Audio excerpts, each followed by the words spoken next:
What's up guys, Rhino here and welcome back to my latest FIFA 20 Ultimate Team video guys. And this one today is actually going to be almost a little bit of a tip for you guys. It's not going to be anything kind of too in-depth. And to be honest, a lot you might know about it already because I know it has been covered. It's been kind of common knowledge for a while, but I just wanted to get this on a video on my channel just so that any of you guys that don't know it can come back and refer to it.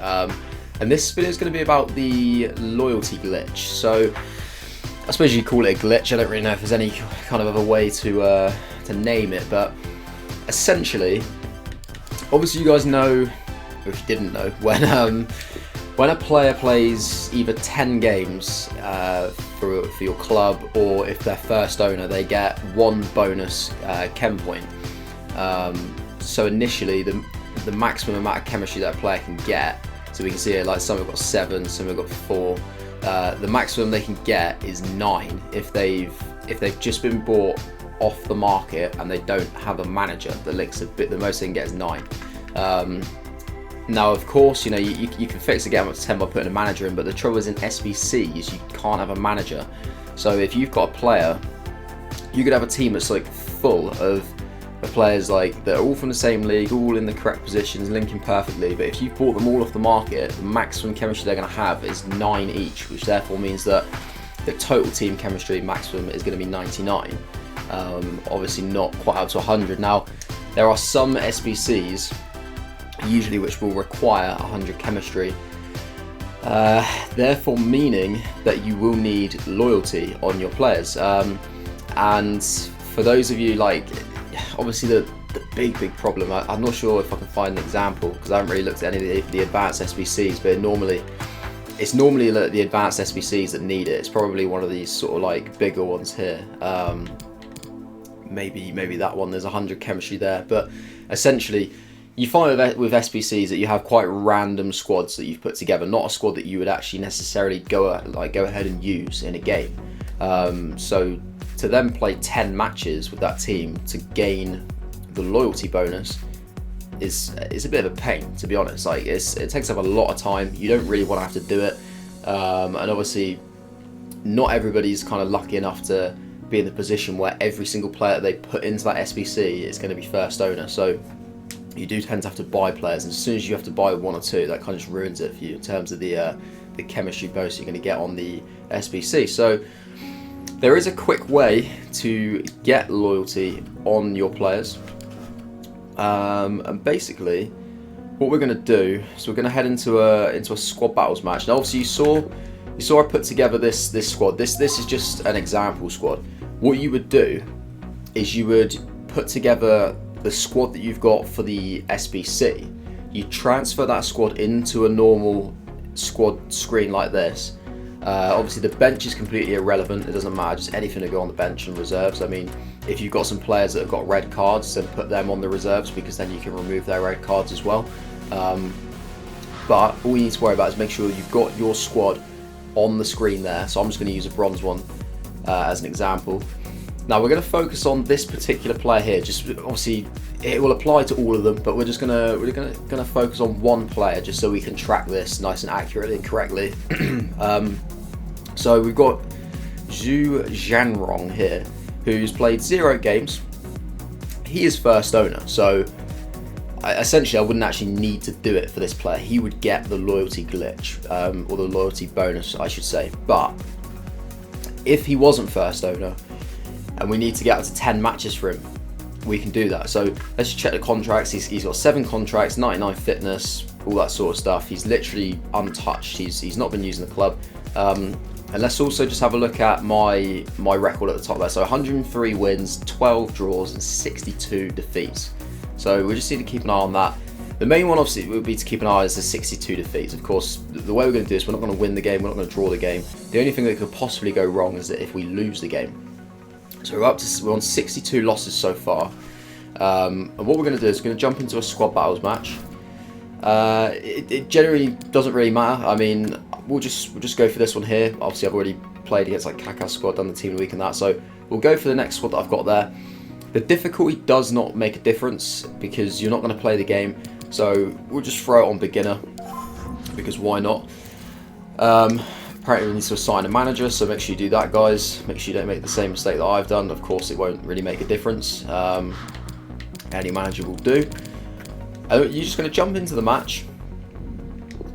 And the reason I'm showing this, guys, is because it's a little bit different to previous years. Like, previous years you used to have to kind of like either dashboard or like PlayStation home menu, whatever you want to call it, and like close application and then load the game back up. It's not as long-winded this year. Apparently that way doesn't work, I've been told, but there is a new way to do it. So you're going to jump into the match. Obviously just like select your kits and that. Doesn't really matter too much because you're not actually going to play the game. So jump in. Interesting squad. Ter Stegen in goal. Very similar to my team really in terms of level. Yeah, you're going to jump in and just quickly just skip through all this sort of stuff.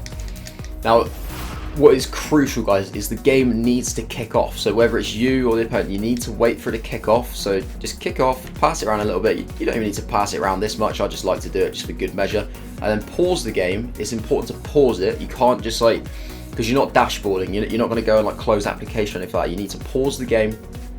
And then don't forfeit the match, because obviously you will take a loss, because the game will trigger that as a 3-0 forfeit, a defeat. You will get a loss on the record. Once you've paused it, guys, you then need to go into the home menu, so either dashboard or whatever whatever you want to call it.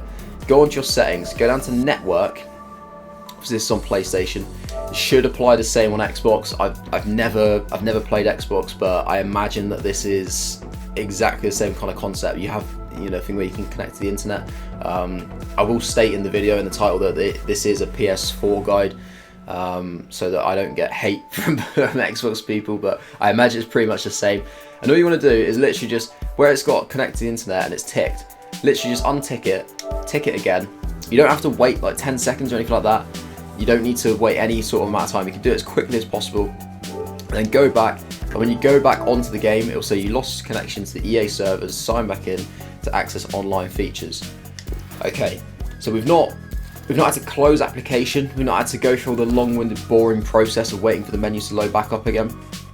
And it's not even that strenuous in that. I thought maybe when you disconnected and connected again, it might take a while to kind of log back into the EA servers and all that, but really quick, it literally works straight away. Now we're gonna have a look at our record and stuff, guys, just to make sure that we haven't taken any losses. Of course you will, the first time you do it, you'll have to look at all this. I don't think you normally have to do it every time, but that's obviously quick for there. So the record still stands the same: 103 wins, 12 draws, 62 defeats. But if we have a look at the squad, well, what's happened? So of course there's no players on the reserves for removing any red cards or anything like that, but if we focus on this one guy, he now has one match on his record.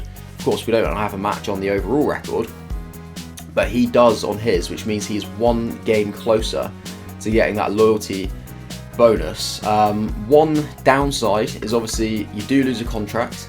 I'm down 6 contracts now, but to be honest, at this stage, like the way the Ultimate Team is these days, it's really not an issue. Like, contracts are not difficult to come by. Like, if I go onto here, I've already got 896 contracts, and the game's literally been out 2 weeks and I've hardly done anything. It's just bronze pack methods, you know what I mean? Like, so contracts is not a problem, so you shouldn't need to worry anything about that.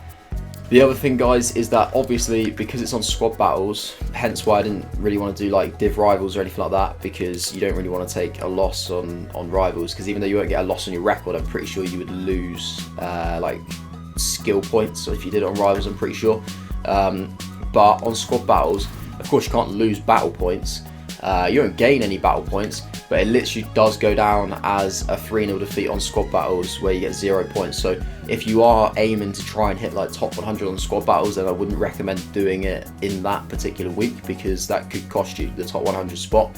But if you're like me and you don't normally play all the squad battle matches anyway, and you don't mind kind of sacrificing a game, then it works brilliantly, guys. So that is pretty much it.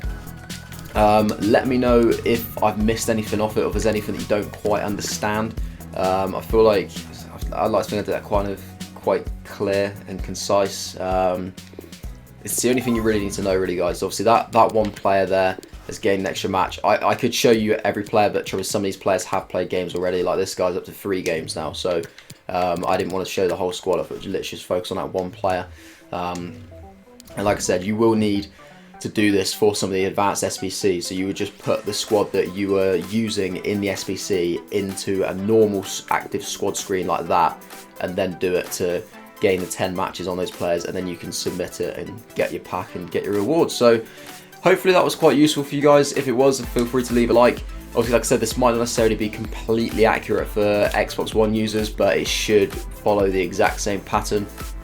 But let me know how it does work. I'd be quite intrigued to know. And like I said, if there's anything that I've missed that's not completely clear, then let me know in the comments, guys. But that is going to be it from me. If you did want to see more of my FIFA 20 content on the channel that'll be coming thick and fast, then feel free to subscribe to the channel. That would be much appreciated. But yeah, that's it from me, guys. Enjoy the rest of your day, and I will see you later.